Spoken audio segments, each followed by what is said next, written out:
ও আমার ইমানদারেরা, আমি তোমাদেরকে সম্বোধন করে আদর করে ডাক দিয়ে বললাম, কুতিবা আলাইকুমুস সিয়াম, তোমাদের প্রতি রোজাকে ফরজ করা হয়েছে, কামা কুতিবা আলাল্লাযিনা মিন ক্বাবলিকুম।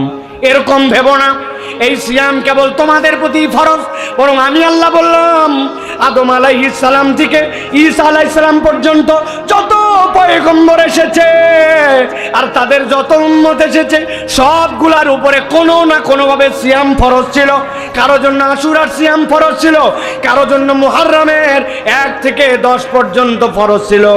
আল্লাহর দেখানো পথ ও পদ্ধতিতে সিয়াম ছিল। আল্লাহ বলছেন, তবে আমি রব্বুল আলামিন তোমাদের জন্য অনন্য করলাম, রমাদান মাসটাকে আমি তোমাদের জন্য সিয়ামের মাস বানালাম। কেন? মুত্তাকি হবেন, আল্লাহ রাব্বুল আলামিনের প্রিয় পাত্র হবেন। আপনি নিয়ত করছেন আলহামদুলিল্লাহ আমি সিয়াম পালন করব, কিন্তু আপনি আহকামে সিয়ামও জানেন না, আহকামে রমাদানও জানেন না। অনেক বয়স পর্যন্ত সিয়াম কেন্দ্রিক যে নিয়ম কানুন অনেক কিছুই আমরা জানি না। আমি আজকে 60টা পয়েন্টে আপনাদের কাছে সিয়ামের 60টা অনন্য দিক এবং আল্লাহ রাব্বুল আলামিনের দেওয়া নবী করিম সাল্লাল্লাহু আলাইহি সাল্লামের প্রতি নিয়ামত, এই বিষয়গুলোর উপর আপনাদের কাছে সংক্ষিপ্ত আলোচনা করার জন্য চেষ্টা করব। আল্লাহ যেন এই কথাগুলি শোনার এবং তদানুযায়ী আমল করার আমাদেরকে তৌফিক দান করেন, বলেন আল্লাহুম্মা আমিন। আমার ডানে যারা দাঁড়ায় আছেন, আমি আপনাদের কাছে অনুরোধ করব, এত বড় একটা মঞ্চ আপনি তারপরে যদি দাঁড়ায় থাকেন তাহলে আমাদের আর কিছু বলার নাই। আল্লাহ যদি আপনাকে মেহেরবানি করে দয়া করে তো আপনি আল্লাহর দয়া অনুগ্রহকে আপনি আদর করে নিয়ে আসেন। এই মানুষগুলো তো আপনাদেরকে ফোর্স করতে পারেন, এরা আপনাদের স্থানীয় ছেলে, তারা কার সাথে কি বলবে, এসেছে কে কোন জায়গায় মন খারাপ করবে, বলবে যে আমাদের সাথে আসলাম বেয়াদবি করলো, এই জন্য এরা আপনাকে বলতে পারছে না। আমি আপনাকে তাদের হয়ে বললাম, আল্লাহর রাস্তা ভিতরে এসে বসেন। প্রিয় ভাইরা, সময় নষ্ট করার মতো সময় আমার হাতে নাই। ভালো করে খেয়াল করেন, 1 নম্বরে সিয়াম পালনের জন্য আমাদের যেটা অত্যন্ত গুরুত্বপূর্ণ সেইটা হচ্ছে সাহারি খাওয়া।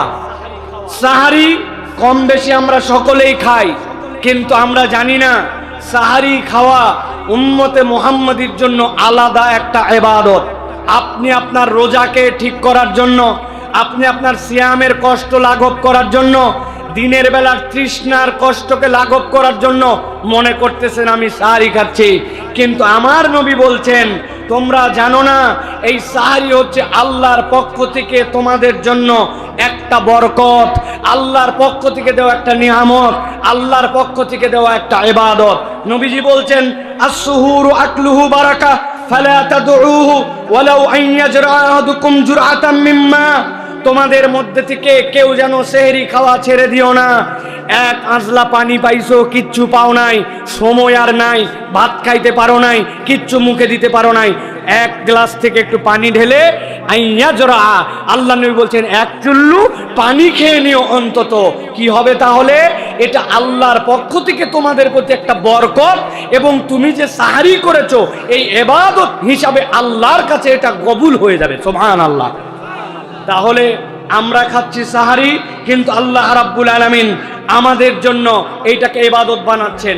নবীজি বলছেন জেনে রাখো, ওই ফজরের সময় যারা সাহারি খেতে ওঠে তাদের জন্য কি হয় জানো? নবীজি বলছেন ফাআন্নাল্লাহ আযজা ওয়া জাল্লা ওয়া মালাইকাতুহু ইউসাল্লুনা আলাল মুতাসাহহিরিন, যখন কোনো বান্দা সেহরি খাওয়ার জন্য সকালবেলা ওঠে, ওঠার পরে ডাইনিং টেবিলে বসছে, ভাত নিয়ে বসছে, খাবার খেতে বসছে, একটা খেজুর খাচ্ছে, 1 গ্লাস দুধ খাচ্ছে, একটু পানি খাচ্ছে, আর অল্প কয়েক মিনিট আছে, শেষ মুহূর্তে আবার একটু পানি খাচ্ছে, আল্লাহ নবী বলছেন নিশ্চয় আল্লাহ এবং তার ফেরেশতারা বান্দা যখন সাহরি করে আল্লাহ এবং তার ফেরেশতারা তাদের প্রতি রহমত এবং আল্লাহর পক্ষ থেকে বরকত বর্ষণ করে। সুবহানাল্লাহ। স্বয়ং রব্বুল আলামিন আপনার জন্য রহমত দেন, ফেরেশতারা আল্লাহর কাছে তাদের জন্য দোয়া করে। তাহলে আমরা কোনো অজুহাত দিয়ে সাহারি খাওয়া বাদ দেব না। আমাদের অনেক নতুন নতুন এখন রোজাদার আসছে, এই রাত্রের থেকে জায়গায় মোটামুটি 10টা 11টার পর থেকে ভালো একটা মুভি দেখে মোবাইল টিপে 1টা 2টার দিকে যাইয়া একটুখানি পানি খায় কিছু খায়া পরের দিন রোজা থাকবো এই মনে করে ঘুমায় গেল।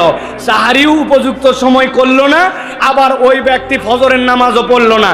যেই ব্যক্তি সাহারি করলো না, ফজরের নামাজ পড়লো না, ওর রোজা থাকলেই কি আর না থাকলেই কি?